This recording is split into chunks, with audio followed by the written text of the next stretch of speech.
we both have to control the extremists on both sides. There's no question about that. And stop generalizing. Stop saying all Muslims are bad. Stop saying all Jews are bad. All Zionists are bad. If we change attitudes, I think we pave the way to move forward. Because I know, we talked about hatred towards Jews, anti-Semitism. It's really interesting when we, even Corey made reference to that. Some people have never even met a Jew, but they're so brainwashed. They're so filled with prejudices. I'm a literature major, and I remember reading about Shakespeare. When I first read Shakespeare, and I thought, why is this man making such derogatory comments about Jewish people and about Muslims, the Moors, Othello, and Shakespeare didn't even see a Jew. During Shakespeare times, there were not Jews in England. They were expelled before that. And it's amazing how people have preconceived notions about. I remember meeting once a woman in America, and she heard that I was Jewish. She said, "But I thought all Jewish people are black." And I thought, my goodness, this was the 20th century. Is this how preconceived notions still control our lives? And I think this is part of the problem, myself included. I'm not, but I think at least I've had some outside experience. I didn't always live in Israel. I moved around, traveled a lot, I read a lot, I interacted with people from neighboring countries, I traveled to neighboring countries. And yes, I did see some people I could live with. There's no question about that. But I think it's just still a lot of work. And as a teacher, I did mention last week, I'm also a teacher. I honestly believe in education. I believe education is the key, the answer to solving this conflict. The question is, though, who is in charge of our education? Who writes the textbook? Who teaches them? And who are the ones who preach in the synagogues or in the mosques or even churches? This is what I have issues with, and this is something that we need to control. Right. So I mean, I guess what I would throw back at you just quickly as a question would be, so for those for the Palestinian people inside of, let's go with the West Bank for the most part, because Gaza kind of has its own individual circumstances. When it comes to the people inside the West Bank that tell me, hey, look, right now I can't even participate in a Vonvo because I don't get good internet connection, which is provided by the Israelis, or I'm just being subjected to a hard living life with plenty of hardships and whatnot. I mean, what do you think your response would be to them, and then what do you think the Israeli government's response should be for them?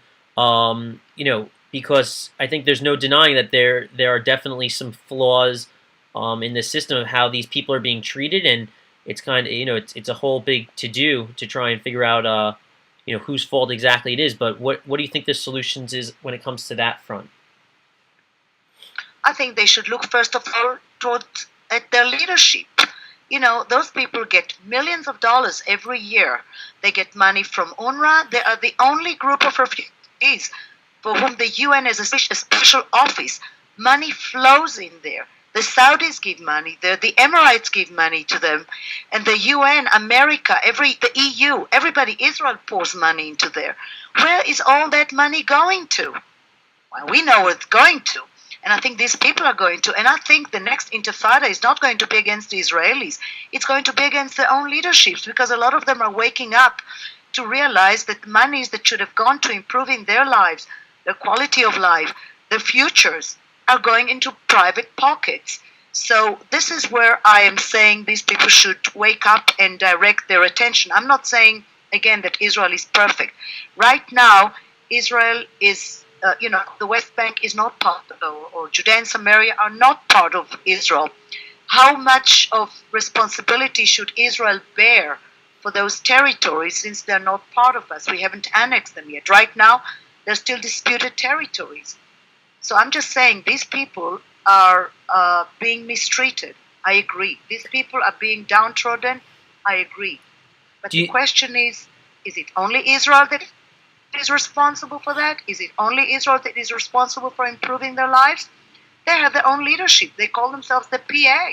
They have passports, they have stamps, they have offices, posh offices. Their leaders are traveling around the world. They drive expensive cars. These people are really directed at the wrong entity right now. They should first look at their own leadership. And this is what I suggest they do. Very, no, it's definitely interesting. Um, and I mean, there's been people on Vonvo that have definitely brought up the idea of their own leadership having corruption inside of them, inside of their own borders. So do you think maybe like a solution? Would you say Palestinians or would you say the Israeli government, let's just totally annex the West Bank as well, because then maybe these people will wake up and see how they're being treated? I mean, do you think that that's a real solution for them to like actually see that a lot of the fault is on their own government? Israel has granted a residency status to uh, Arabs who live in the old city of Jerusalem, which of course before the Six-Day War, part of the Jordanian government. And those people are really, if you ask them, I mean, polls that are conducted show that they prefer to stay within Israel. If there were a Palestinian state ever established, they would prefer to stay within Israel. And I don't blame them. I talk to women, Arabic women, the Arabic society in Israel is thriving compared to what they would have in other countries. I suggest anybody, and again, I'm not saying Israel is perfect. I'm not saying there's no discrimination in Israel. Please don't misunderstand me. I'm very realistic. I know my country, I know my people as much as I know other countries that I lived in. Nobody is perfect. Israel is included. But if you compare one to one, Arabs who live in Israel enjoy far greater freedoms than they would in other countries. In Israel, we have Arab judges, we have Arab doctors, heads of departments, um, people, members of the Israeli parliament, some serve in the Israeli army. I think if they were to choose between moving and staying in Israel, they would have chosen Israel. But my question is, why aren't they letting Israel help them improve their lot? It's almost they're refusing. And I did mention it last week. I offered, when I was at some stage engaging with Palestinians, trying to find solutions, because on both sides people realize it just cannot last like that. And I am an English teacher, and I offered, why don't you let me come and teach your young ones? I'll teach them for free. I want to help them improve their lot. You think I don't want good neighbors? I want my neighbors to be educated. I want my neighbors to be enlightened people. Because if they're good, if they're educated, if they are enlightened, we're going to have a good coexistence, a peaceful existence. But they refused to have me. They said, no, no, no, we really don't want it. It's not, people have to want to change. You can bring the horse to the water, but you cannot force it to drink. They want to have to change. But I think it has a lot to do with the leadership. The leadership keeps these people as political pawns. All these years they've kept them because people make money at the expense of their suffering. And this is something that I think they need to wake up to. And the sooner they do, the sooner they're going to gain their freedom and improve their lives. Right. So, I mean, you basically are bringing up that you think a lot of this, or almost the majority of it, is coming from the discrimination on each side's behalf, that is not allowing for these people to believe in change. Is that really, it's almost like it's unjust criticism when some of these people have never even met one another. Do you think that's a major cause to all this? Yes, I really think prejudices are removed when people actually meet each other and see that neither one has horns or a little tail or fangs, okay? Right now, if I were to judge by what I read and what I see, most of the information that young children who grow up in Palestinian refugee camps get a very bad image of Israelis. Um, it's really funny. I have to share something with you. When I lived in New Zealand, um, I I used to go to a gym, and one of the personal trainers there was a young woman from Iraq. And I remember she struck me a very beautiful woman, and she looked very Middle Eastern. And I asked her one day, I said, "Excuse me, are you from the Middle East?" She said, "Yes, I'm from Iraq." I said, "How interesting, I'm from Israel." And as soon as she heard I was from Israel, she was kind of startled. And eventually we became very good friends, very, very good friends. And I remember years later, I gained the courage to ask her, I said, "May, do you remember the first time I met you? And I was from Israel. You were kind of taken aback." And she said, "Yes, I have to be frank with you." She said, "I was born on November 2nd. November 2nd also happens to be the day of the Balfour Declaration. So in many Arab countries, it is a mourning day, because that's the day that the Balfour Declaration declared that this is going to be a Jewish homeland, excuse me, in the land of Israel. And she couldn't celebrate her birthday because it was a mourning day in her country. So in her mind, not being able to celebrate her birthday was associated with a disaster called Israel. How did Mary Thompson refer to Israel last week? The travesty of creating the state of Israel. And this is what this young woman, who had never seen a Jew in her life, who'd never seen an Israeli, came with when she first met me. And then we got to know each other, and we became very good friends. And she even for the image that she had of me when she met me. But we cannot change the fact that human beings are human beings wherever they are. We're influenced by our history, by the people we meet, by our experiences. And if you indoctrinate people to hatred, and if people suffer because of a certain perceived reality, I'm saying perceived because, she saw me as she perceived me as the enemy before she even met me. We need to change those things. And I think education is the only thing that can change it.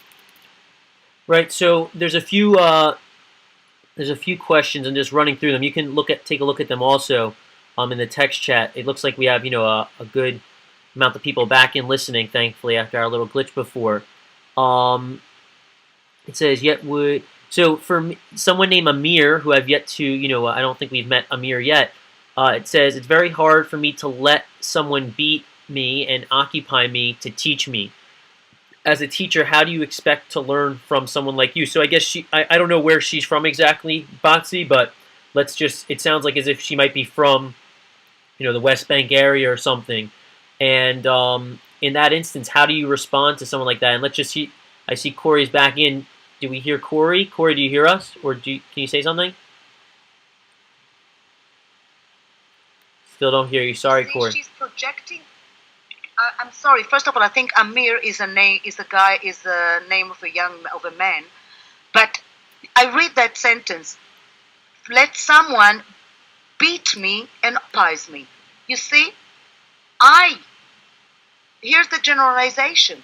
I beat that person. I occupy that person. I'm a teacher. I'm not a soldier. I have never seen this person. How could I beat him?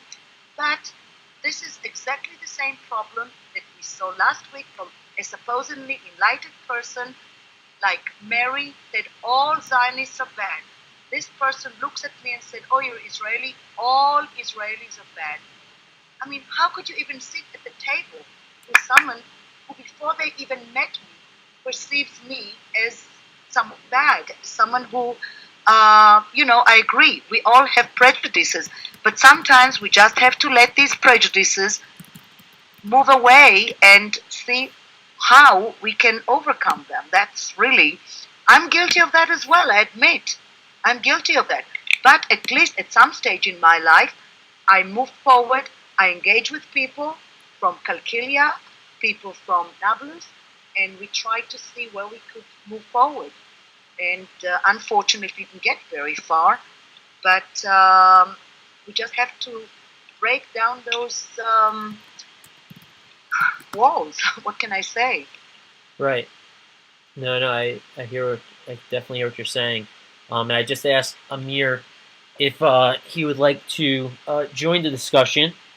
Um, and so I guess then, Batsi, what I would maybe follow up on is, what do you think? I guess since it's hard for you to speak on the Palestinian front, and we're trying to be as objective as possible here at Vonvo, with giving everyone a fair chance. I mean, on your end, what do you think are certain things that, let's say, the Israeli government needs to begin doing in order for this conflict to maybe come to an end? But more specifically, like, what do you think the Israeli government could do tomorrow to, let's say, fix a few of, let's say, these discrimination issues and some of the other things that you brought about? And maybe it'd be good. I think viewers would appreciate hearing someone such as yourself, who's very pro-Israeli, to hear you call out some of these certain flaws that you see and issues you see.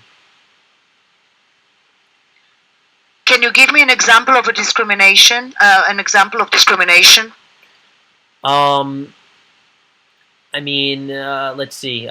So one example that people would bring up is the idea that certain various innocent civilians inside of the West Bank, they're not able to get the proper identification to just travel freely, or at least with less restrictions, travel with less restrictions, through various checkpoints and stuff. And what could Israel begin doing tomorrow to recognize which people are innocent civilians and which people are people they need to worry about? Okay, how do you distinguish between an innocent civilian and a non-innocent civilian?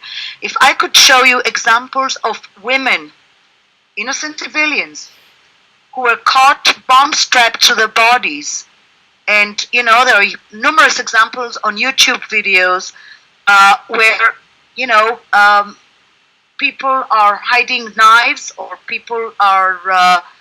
How do you distinguish between the two? I'm sorry. Have you ever been through the American airport system of checking people?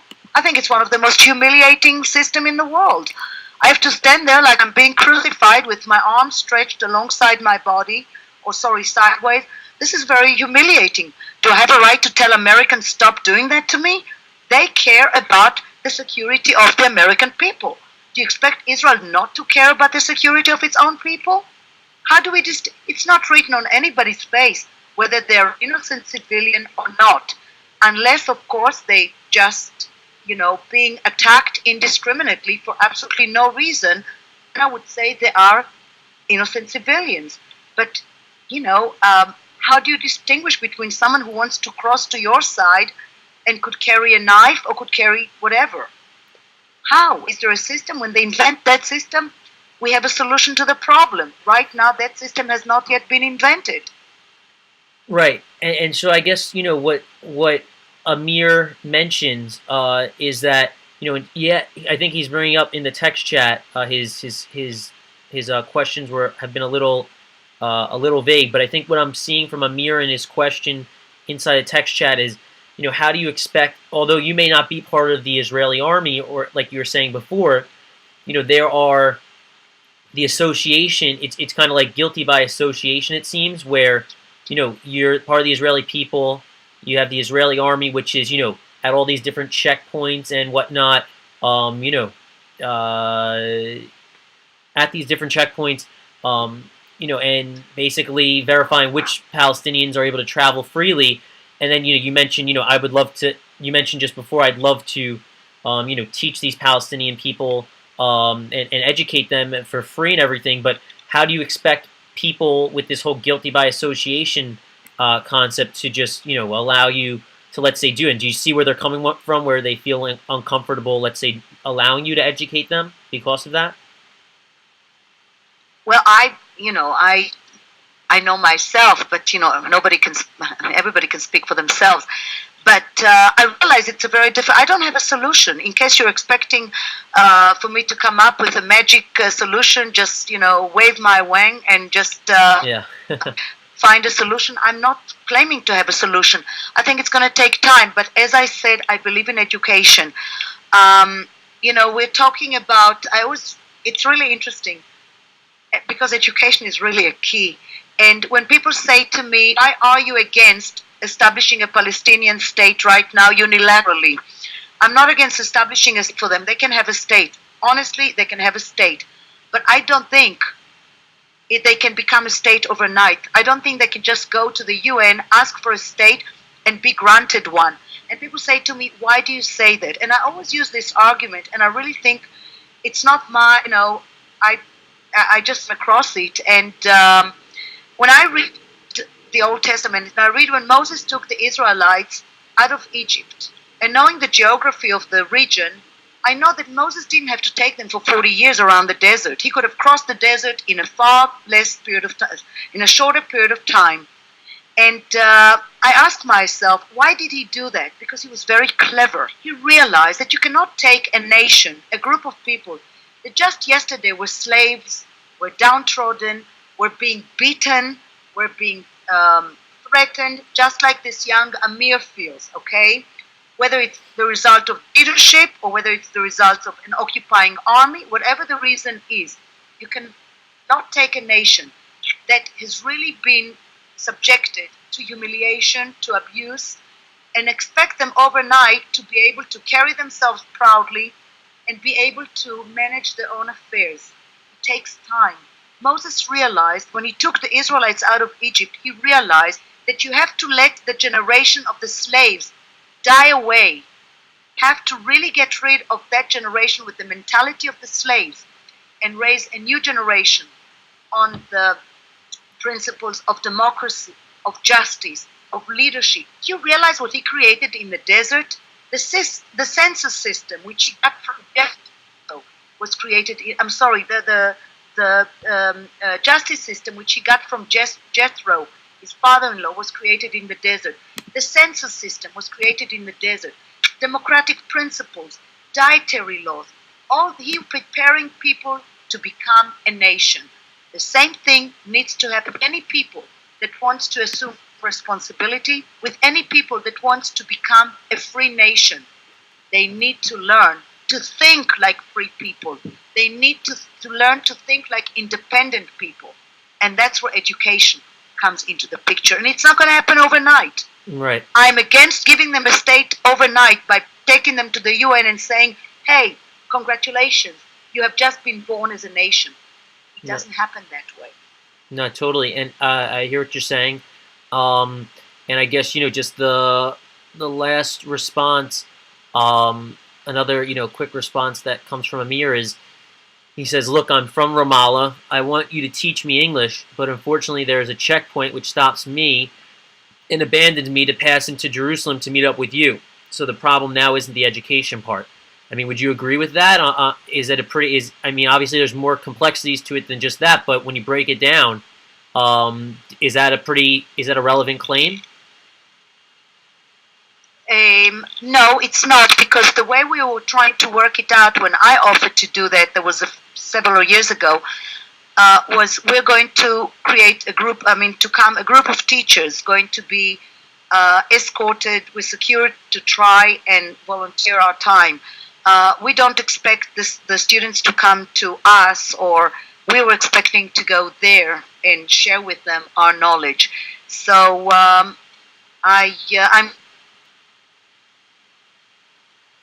glad that he's interested in learning in himself, but perhaps the next step for him is to address his leaders and insist that some of the money that they get handed every month be applied towards that goal and in that direction, rather than entering a private bank, which we all know is happening. I'm sure Amir knows that as well. Okay, great.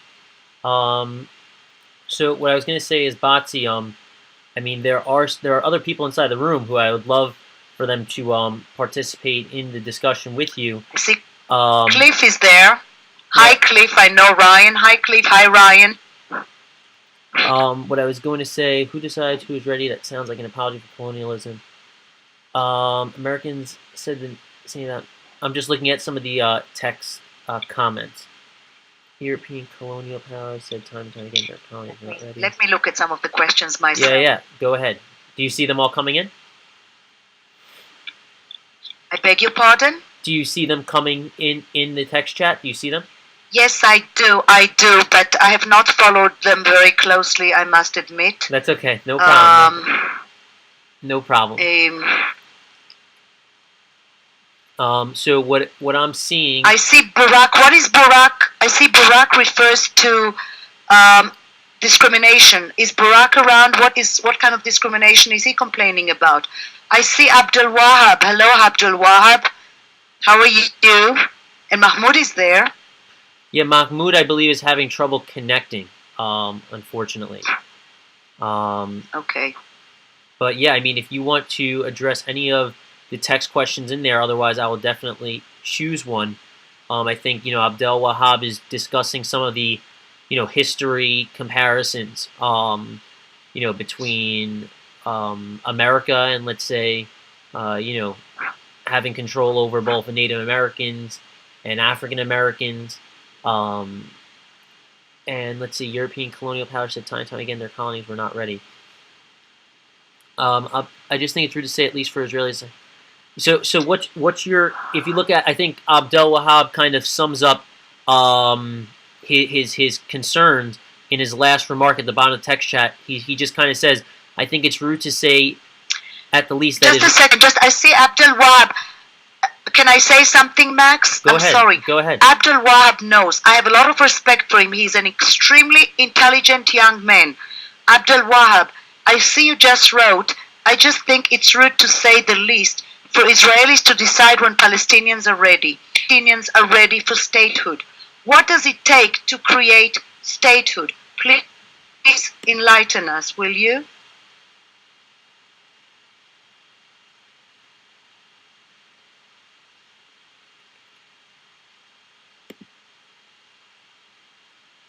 I hope you can hear me. Yeah, no, I'm sure he hears you. He's an extremely brilliant... Oh, so you're friends with Abdel Wahab? You know who he is?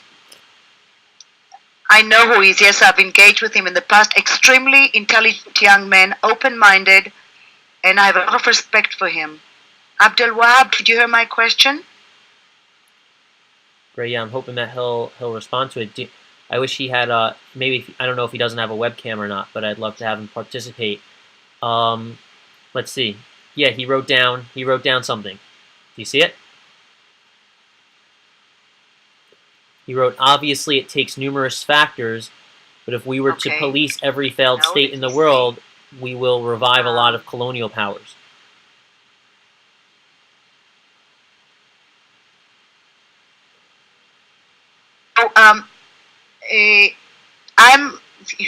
You have to understand something. I was just in Kenya. It's very interesting. I was there. I was invited by the Maasai tribe to join in Jubilee celebrations when Kenya became a state, a free state, free of colonialism in 1962.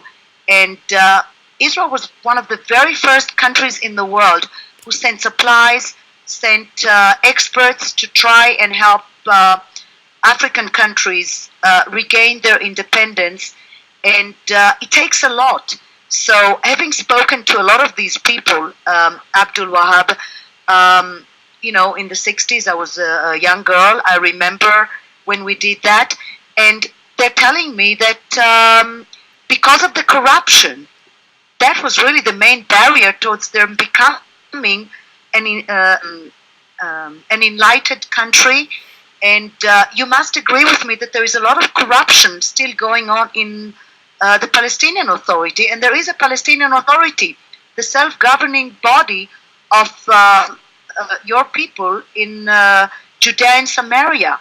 So how do you overcome that? Because according to the African people that I met in Kenya, it's the corruption that has stopped them from their progress. How do you compromise between the two? Right. Oh, okay. And he said, I want to hear what he has to say. Right, and he says he has a webcam, but it's his microphone that's not working, so it wouldn't work out. Unfortunately. Okay. So would you kindly answer my question? Do you agree with me, Abdul Wahab, that there is a lot of corruption in the Palestinian Authority? Yeah, he agrees. He says all Arab dictators are corrupt. That's not something new. Okay, so how do you expect a nation, how do you expect people that have lived under dictatorship? Look what happened to Russia. Do you think Russia was able to become a free nation with the glasnost and the perestroika happening overnight? That state was collapsed because those two processes, the perestroika and the glasnost, happened simultaneously. You cannot do it like that. You really have to do it in stages. People want freedom. I don't condemn people who want freedom. I don't condemn people who want to live under their own self-rule. But it is not a given that everybody can do it. You need to be ready for that. You need to be prepared for that. It takes a lot of skills. You know, it's not a sandbox where everybody plays and if they don't like, they break the toys. It's a very serious issue.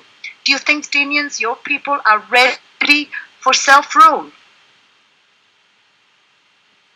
Let's see what he... Amir, who's been Well, listening... do you really think the Egyptians are having... Amir, who's listening, says he thinks that they're ready. And Abdel Wahab says, but that's a Palestinian problem. If Israel could grant them sovereignty, the Palestinians can have their own spring like the Egyptians, like the Syrians. We can't have British occupation back in Egypt because... What do you call the Palestinian Authority? Abdel Wahab, the Palestinian Authority, headed by Mahmoud Abbas, is a form of sovereignty, isn't it?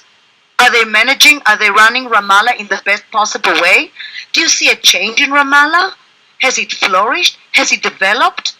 Has it prospered? And don't tell me Israel is stopping it, because, you know, I worked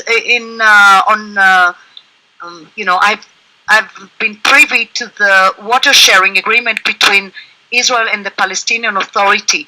And I see a lot of accusations made that Israel is stealing all the water. And excuse me, I've seen the agreement and I've seen under international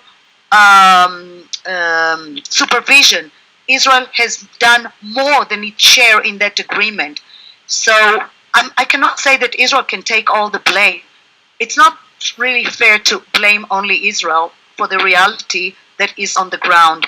I wish if the Palestinians had taken more responsibility for their own misery, I think there would be a huge leap forward towards their own independence and their own complete sovereignty. Right now they do have partial sovereignty.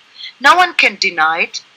But Batzi, can I ask you a question? Because in just under 20 minutes, we have another discussion going on with Ryan Mervin, and so I'm going to want to head over to that shortly. And if there are people people inside the chat room who are listening, feel free to continue speaking with Batzi or come and listen in on Ryan's discussion shortly.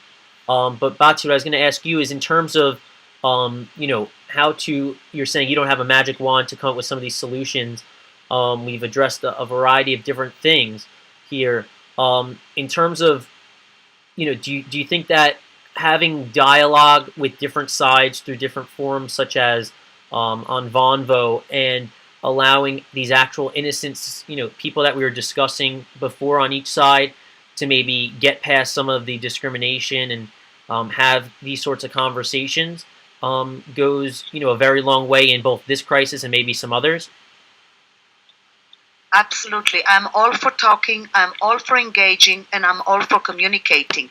As long as we keep civility and as long as we keep respecting each other, because as I said, we are both here. No one is going to leave.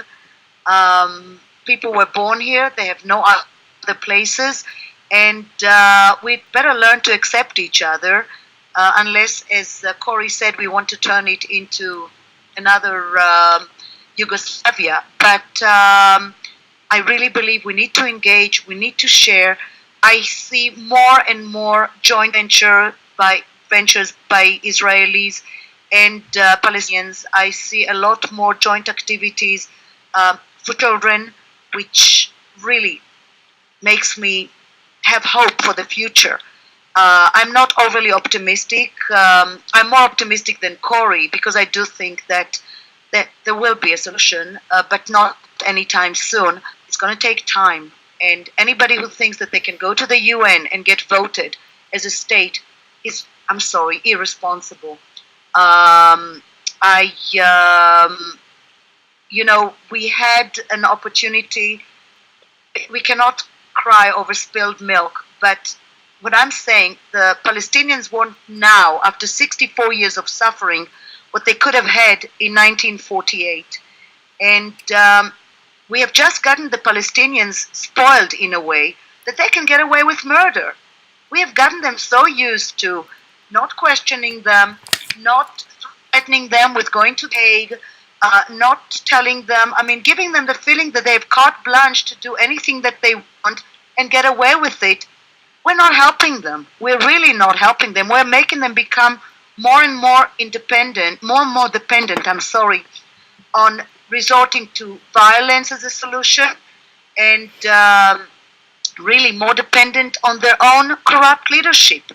And there are many intelligent people among them who could really take on responsibility and guide their nations, take the leadership, take the initiative, and guide their nation into a better future. Because I do believe that they deserve a better future. And I'm saying it not as a teacher, not as a human being. I'm saying it as an Israeli who is interested. I told you, I'm coming from a Jewish-Israeli point of view. I want good neighbors. I want educated neighbors. And I really believe that it's possible. But the question is how much the other side wants it and how much the other side is trying to achieve it. Great. Okay, so Batzi, because they couldn't get all the help from us. Israel has helped other countries in the world. Israel has helped every nation expressed a need of support, whether it was a natural disaster, whether it was a nation in its infancy, like the south of Sudan, or other countries that I could name. The list is very long. Why should Israel deny its willingness and its offer to help its very own neighbors? Israel has a great interest to have good neighbors next to it. Think logically. Doesn't it make sense? Yeah, I would love to just say I agree or disagree with you, but I told you before I have to keep my opinions out. I realize that. Yes. You make. I guess if this sounds okay, it all makes sense, and I think as long as if we can continue to have if we continue to drive these sorts of discussions here on Vonvo, maybe we can actually do justice in breaking down these barriers between both peoples on all these different conflicts and allow for there to be some solutions and allow governments to understand where the people are actually coming from. Okay, and I'm always ready to come back to you, and it's been a pleasure, and you're wonderful. Keep up the great work. Thank you so much. Okay, so you have Ryan. For everyone who's watching this discussion, there's another conversation taking place in 15 minutes. Thank you so much, Batzi, for your help. Excuse me just a second. What is Ryan going to talk about? He's speaking with a pro-Palestinian activist here in the States, actually. And they're, for the most part, going to discuss militarily, harming innocent civilians on each side, and at the same time, go over solutions as well. I wouldn't be surprised if, the idea of apartheid gets brought up just because it's almost like it's inevitable when these discussions come up. Yeah. All right. Great. Well, I'll be there. I will give Ryan my support, and thank you again, Max. It's been a pleasure. Thank you so much. All the best. Good night, everybody. Thank you. Bye-bye. Bye-bye.